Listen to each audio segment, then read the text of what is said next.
오늘은 부활주일입니다. 이제 고난주간 이후에 맞이하게 되는 부활주일이 우리 신앙인들에게는 어떻게 보면 가장 존귀하고 가장 기념비적인 그런 사건을 기념하는 그런 주일이 바로 부활주일이라 할 수 있습니다.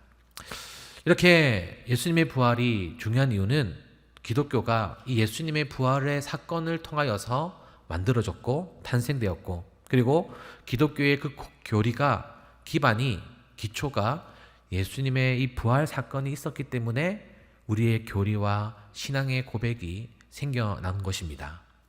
따라서 예수님의 부활이 없었다면 기독교는 가짜이고 우리가 믿는 것이 헛것입니다. 이렇게 예수님의 부활은 이 땅의 기독교적인 시작을 가져온 능력이었고, 엄청난 핍박 속에도 불구하고 예수님께서 스스로 감당하시고 또 우리에게 그 승리의 확신 그리고 사랑의 증표로 우리에게 주신 것이 바로 부활이고 하나님의 사랑입니다. 성경의 말씀을 보면 하나님의 사랑에 대하여서 확실한 증거가 예수 그리스도라고 로마서 5장 8절에서 9절 말씀 나와 있는데요. 우리 먼저 8절 말씀 함께 읽겠습니다. 시작. 우리를 위하여 죽으심으로 하나님께서 우리에 대한 자기의 사랑을 확증하셨느니라. 아멘. 자, 그러니까 우리의 죄인 되었을 때에 우리를 위하여 죽으심으로써 우리가 어떻게 되었다고요? 구원받게 되었다라는 거죠. 그런데 그 구원받은 것의 증표, 그 사랑의 확실한 증거가 누구라고요? 예수 그리스도. 근데 그 예수 그리스도를 우리를 위해서 어떻게까지 하셨다고요? 죽기까지 하셨는데 그 죽는 방식이 너무나도 잔인하다는 거죠. 바로 십자가의 그 고난, 그 사람을 피를 말려 죽이는 그 십자가의 형벌을 감당하심으로 인하여서 우리의 죄, 나의 죄, 이 더럽고 치사하고 하나님을 믿는다고 말은 하지만 그 십자가를 붙들지 않고 지고 가지 못하는 그 사람, 우리의 모습을 반복적으로 그렇게 볼 때가 많이 있는 것 같습니다. 그런데 우리는 그 사랑을 분명히 받은 자인 줄로 믿습니다. 아멘. 그리고 9절 말씀 함께 읽겠습니다. 9절 말씀 시작. 그러면 이제 우리가 그 피로 인하여 의롭다 하심을 얻었은즉 더욱 그로 말미암아 진노하심에서 구원을 얻을 것이니. 아멘. 여러분, 그 피로 인하여서 죄인이었는데 어떻게 되었다고요? 의롭다 하심을 받게 되었다는 거죠. 그러니까 영적인 죄, 영적인 문제를 해결할 수 있는 유일한 방법은 오직 예수 그리스도밖에 없는 줄로 믿으시길 바랍니다. 예, 우리의 그런 다른 죄들, 대한민국에서 정하고 있는 그 헌법의 죄를 지으면 교도소를 갔다 오든지 그에 따른 벌금을 내면 돼요. 그러면 그 죄가 사라진다는 거죠. 그런데 이 영적인 죄는 우리 인간이 어떠한 노력을 해도 안 된다는 거죠. 그것이 해결할 수 있는 유일한 길은 오직 길이요 진리요 생명 되신 예수 그리스도밖에 없다라는 겁니다.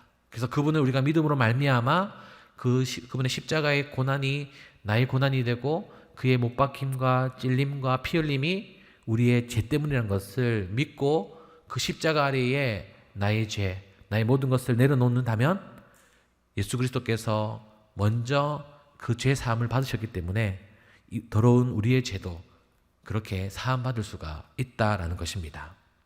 그래서 로마서 5장 8절에서 9절 말씀을 통하여서 부활을 믿는 우리 모두의 심령에 기쁨이 되는 말씀이 되기를 축복합니다. 그리고 우리가 예수님의 피로 의롭다함을 받을 수밖에 없다라는 이 유일한 길을 믿으시기를 바랍니다. 아멘. 자, 그런데 우리는 심각한 질문을 하나 해야 합니다. 그 질문이 뭐냐면, 그렇게 예수님이 죽음을 이기시고 부활하셔서 우리에게 부활주의를 맞이하게 하셨고 또 이 부활을 믿는 믿음을 우리에게 주셨는데, 과연 이 시대를 살아가고 있는 우리와 또 우리의 교회와 또 신앙인이라고 하는 여러분의 각자의 모습 안에서 그 부활의 능력을 과연 제대로 소유하고 누리며 살아가고 있냐라는 겁니다. 이 질문에 여러분들 어떻게 대답할 수 있겠습니까? 과연 오늘의 교회와 신앙인이 그 부활의 능력을 제대로 소유하지 못하고 있는 것이 현실이고, 그리고 세상이 우리를 바라볼 때에 그 능력이 드러나지 않기 때문에 우리에게 비난과 걱정과 염려가 우리 기독교인들의 첫 모습이라 할 수도 있습니다. 이 질문은 여러분들은 우리에게 스스로, 자기 스스로에게 질문하고 답해 보시길 바랍니다. 오늘 우리가 함께 읽은 말씀은 부활하신 예수님과 그리고 일곱 명의 제자가 만난 내용의 본문입니다. 말씀을 자세히 보니까요, 예수님과 제자들의 만남이 이번이 처음이 아니다라는 것을 알 수 있습니다. 그리고 정확히 부활하신 이후에 제자들에게 3번이나 나타났다라고 오늘 성경은 말씀하고 있습니다. 그런데 이 제자들의 모습을 보면 예수님과 3년 동안 함께 제자 훈련을 통하여서 예수님 이제 승천하신 이후에 예수님을 전하는 그런 사명을 감당할 자들의 모습이라고 볼 수 있는 것이 아니죠. 어떻게 이 땅에 먹을 것이 있는지, 내일 것을 염려하는 우리 보통의 인간들과 다를 바가 없는 모습을 볼 수가 있습니다. 예수님과 함께 3년을 지내고 부활하신 예수님을 만났지만 그들의 삶은 여전히 제자리 걸음이었습니다. 예수님을 만나기 전과 후 그들의 삶의 변화는 그렇게 두드러지지가 않았다라는 것이죠. 왜 그럴까요? 무엇이 이들에게 더 믿음으로 나아가지 못하게 했었을까요? 그것은 예수님에 대해 지식과 그리고 부활을 믿는 믿음은 가지고 있지만 그 갖게 된 지식과 믿음이 그들의 삶에 실제적으로 연결되어지지 못했다라는 거죠.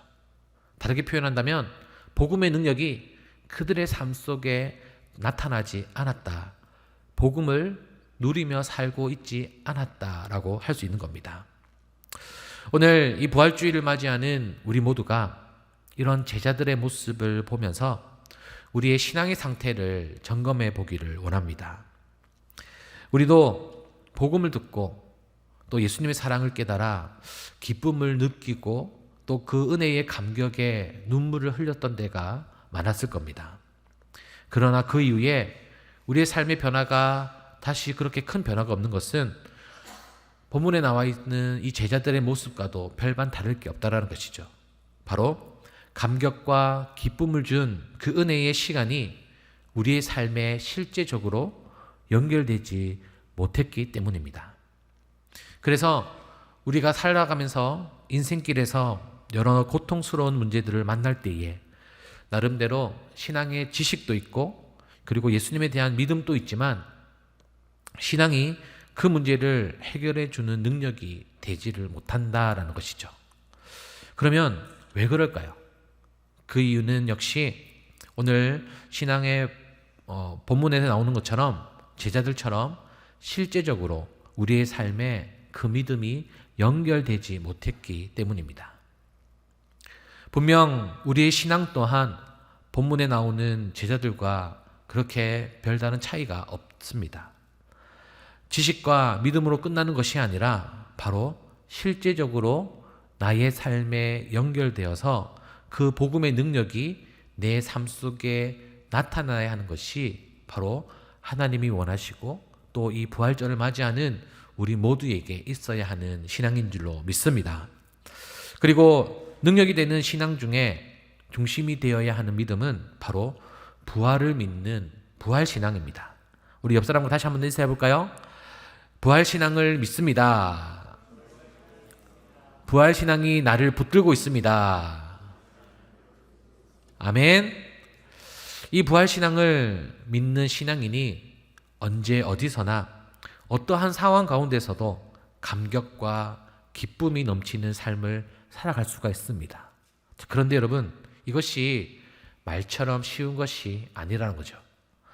우리 인생에 연약한 시간이 있기 때문에 그렇게 입술로는 고백을 하지만 그렇게 살아가는 것이 그렇게 쉽지가 않습니다. 그러면 우리가 믿음으로 이렇게 나아가려고 할 때에 우리를 연약하게 만드는 그 시간이 언제인지를 함께 나누면서 그 시간을 깨닫고 그리고 나의 믿음으로써 그 시간을 이겨내는 그런 말씀으로 도전받는 그런 시간이 될 수 있기를 주님의 이름으로 축복합니다. 그러면 첫 번째로 우리에게 연약한 시간은 바로 죽음의 시간입니다. 한번 따라해 볼까요? 죽음의 시간. 사람들은 누구나 이 죽음을 두려워합니다. 왜 두려워할까요? 그것은 그 죽음을 아무도 갔다 와 본 적이 없다 해서 두려워하는 겁니다. 사람은 한번 태어나면 누구나 죽음을 맞이합니다. 그리고 그 죽음 이후에 천국과 지옥이 있다라고 어렴풋이 알지 누구 하나 죽음 이후에 무엇이 있다라고 확실하게 말하고 있는 사람이 없다라는 것이죠. 하지만 우리는 이 죽음을 예수 그리스도께서 이기신 줄로 믿습니다. 그래서 예수님의 능력을 믿는 바른 부활의 신앙을 확실히 우리 안에 소유하고 있다면 죽음의 시간에 더 이상 그것을 우리가 두려워할 이유가 전혀 없다라는 것이죠. 믿음이 없는 사람들은 죽음을 두려워하지만 우리는 죽음이 천국문을 향해 나아가는 출발점이라는 것을 믿으시기를 바랍니다. 그리고 그 천국을 통하여서 하나님께서 우리에게 예비해 놓으신 그 천국의 소망을 두며 살아갈 때에 우리에게 어떠한 기쁨보다 더 큰 그 천국의 삶이 영원히 예비되어 있는 줄로 믿습니다. 아멘. 그리고 두 번째로 우리에게 연약한 시간은 한번 따라해 볼까요? 아픔의 시간. 아픔의 시간. 네. 자, 분명 고난 주간에 예수님께서는 그 아픔의 시간이 계속되셨습니다. 그리고 그 계속된 아픔의 시간을 겪으며 결국에 예수님께서는 죽음을 맞이하셨습니다. 그러나 이 죽음이 가져다 준 아픔의 시간은 예수님의 부활로 더 이상 그것은 고난의 시간이 아니었던 것입니다. 부활은 어떠한 아픔도 치료해 줍니다. 아픔을 영광으로 바꾸어 주실 능력이 주님에게 있는 것입니다. 그리고 그 아픔은 하나님의 능력이며 사랑의 표시입니다. 그러기에 오늘의 아픔 때문에 여러분들의 희망을 놓아서는 안 된다라는 것이죠. 하나님의 능력과 사랑을 믿으면서 인내로 그 아픔을 감당해내야 합니다. 오늘 이 자리에 있는 분들 중에 말로 표현할 수 없는 가난과 질병을 통하여서 또 그 이후에 그 다른 여러 가지 문제들로 인하여서 아픔을 겪고 있는 분들이 있습니다. 네, 저도 마찬가지입니다. 그런 분들에게 권면합니다. 바로 나의 모든 아픔을 십자가와 연결해 보시기를 바랍니다. 부활의 능력의 표시가 되는 십자가가 이 모든 것을 해결해 주는 유일하고 확실한 길인 것을 믿으시기를 바랍니다. 십자가에서 부활하신 예수님을 보며 인내하십시오. 용기를 얻으십시오. 부활의 능력을 믿고 의지하는 바른 부활의 신앙으로 그 어떠한 아픔의 시간도 넉넉히 이기는 저와 여러분이 될 수 있기를 주님의 이름으로 축복합니다. 아멘. 세 번째로 우리에게 연약한 시간은 유혹의 시간입니다. 한번 따라해 볼까요? 유혹의 시간.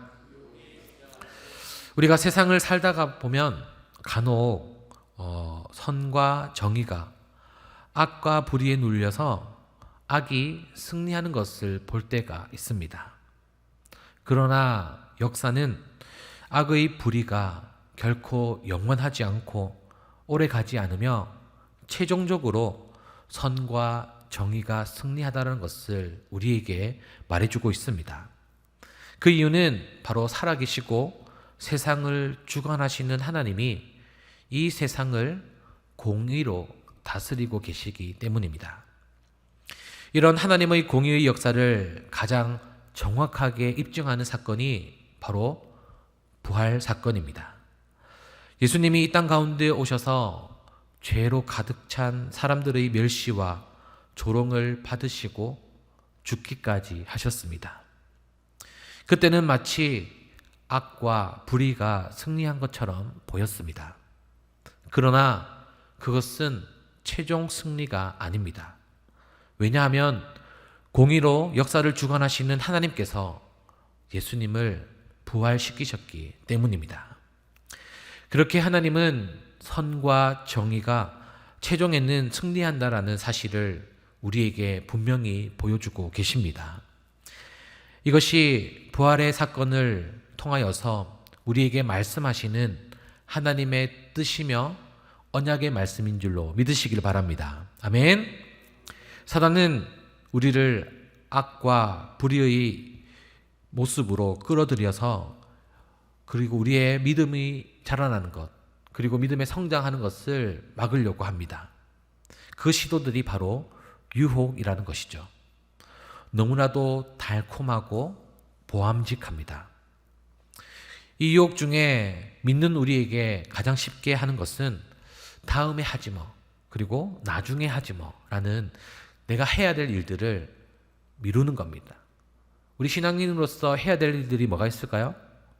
하나님 말씀을 보고 또 하루의 시작을 말씀으로 시작하고 또 하루의 또 마무리를 또 기도로 하는 것들, 그리고 삶의 중간중간에 힘든 일이 있다고 기도하는 것이 아니라 하나님과 대화하듯이 그 기도를 통하여서 하나님 관계를 친밀하게 하는 것이 우리 신앙인으로서 해야 되는 당연한 겁니다. 그런데 그런 것들을 다음에 하지 뭐 미루는 그런 습관들이 우리에게 유혹의 사건이라고 할 수 있는 것이죠. 바라옵기는 그 미루는 것이 나의 육체의 피곤과 또 다른 일상의 바쁨을 통하여서 그것을 미루지 말고 그것이 나의 삶 속에 가장 우선순위를 둔다면 그 모든 것들을 제쳐놓고 하게 될 것이고 또 내가 피곤하더라도 말씀을 묵상하는 것을 할 수가 있는 겁니다. 그래서 여러분들 삶 속에 내가 하나님께 더 가까이 가는 것이 나의 삶의 우선순위를 두며 나아가고 그렇게 행동으로 믿음으로 나아갈 때에 하나님과 더 가까이 하고 유혹을 이기며 나아가는 믿음의 사람이 될 수 있기를 주님의 이름으로 축복합니다. 아멘.